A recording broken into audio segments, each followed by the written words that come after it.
အားလုံးပဲမင်္ဂလာပါကျမတို့ပုံမှန်ဆိုရင်ပေါ့နော်ဒီနေ့ကျမတို့ကတောင်ကြီးကနေပြီးတော့မှမနေ့ပိုင်းစီကန်းထိုင်12နာရီဆိုကျမတို့မန္တလေးကိုတောက်လျှောက်ဆင်းပြီးရင်မနေ့ပြန်မနေ့ကျမတို့မန္တလေးစီကန်းမှာထိုင်ရတယ်ပေါ့နော်အဲ့လေပြီးတော့ကျမတို့ဒီနေ့ညနေဆိုရင်ကျမတို့ကလေးတွေနဲ့အတူတူဒင်နာသွားစားတယ်။သားတွေသမီးတွေနဲ့အတူတူအမေရောပါပေါ့နော်။အကုန်လုံးကျမတို့သွားစားတယ်ဒီနေ့လိုနေပေါ့။ပုံမှန်ကျမတို့လုံနေကြအတိုင်းလုံရလုံစင်တွေကလုံမရတော့ဘူး။နောက်တစ်ခုကဘာလဲဆိုတော့ကျမဆိုရင်အဲ့နေ့ကရန်ကုန်ကနေပြန်လာတဲ့နေ့ကလမ်းမိုင်တိုင်း160လောက်ရောက်မှရန်ကုန်ကနေအရေးပေါ်ကျမကိုလက်မှတ်ထိုးဖို့လမ်းခေါ်တယ်။ကျမ5-6ရက်ကြီးရန်ကုန်မှာရှိနေရပါတော့။အဲ့အချိန်ခေါ်လိုက်ရင်ကောင်းတာပေါ့နော်အခုကျတော့ကျမတို့လောက်ရတာအဆင်မပြေဘူးပေါ့နော်ဒါပေမဲ့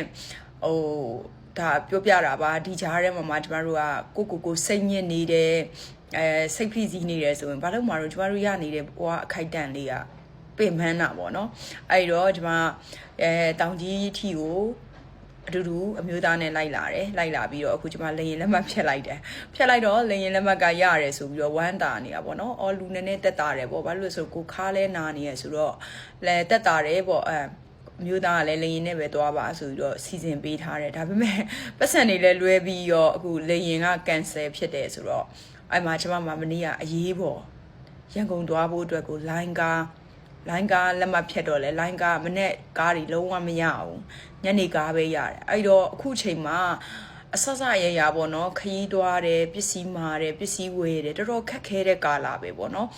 ကျမတို့ဒီဆေးတွေဘာတွေမာတယ်ဆိုရင်လည်းရန်ကုန်ကနေမန္တလေးပို့ရင်ဆိုတန်စာကားတွေကလည်းမနေဘူးပေးရတာတွေပေါ့နော်ပုံမှန်ပေးနေရတာထက်ဒီအရန်များလာတယ်ပေါ့နော်ဒါပေမဲ့လည်းဘာဖြစ်လာလဲဆိုတော့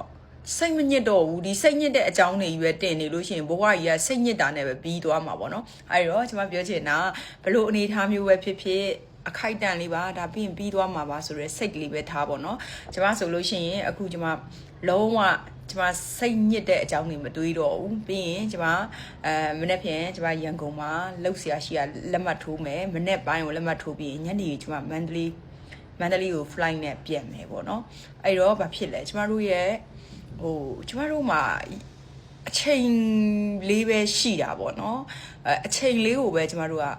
ပို့ပြီးတော့မှအချိန်တွေပို့သုံးလိုက်ရတယ်လို့ဖြစ်သွားပုံမှန်ကိုသုံးရမယ့်အချိန်တွေကိုယ့်ရဲ့ energy တွေအများကြီးဆုံးရှုံးတယ်ပေါ့နော်ဒါပေမဲ့လည်းအဲ့ဒါကိုစိတ်မညစ်ပါနဲ့ကျမတို့လိုပဲအခက်ခဲစိတ်ညစ်စရာတွေရှိမယ်ဆိုလို့ရှိရင်လည်းဒါပြီးသွားမှာပေါ့နော်ဘာပဲဖြစ်ဖြစ်စိတ်ညစ်နေလို့မှမပြီးတာယူနော်စိတ်ညစ်နေလို့လည်းကျမတို့ဘာမှမလုပ်နိုင်တာပဲရှိ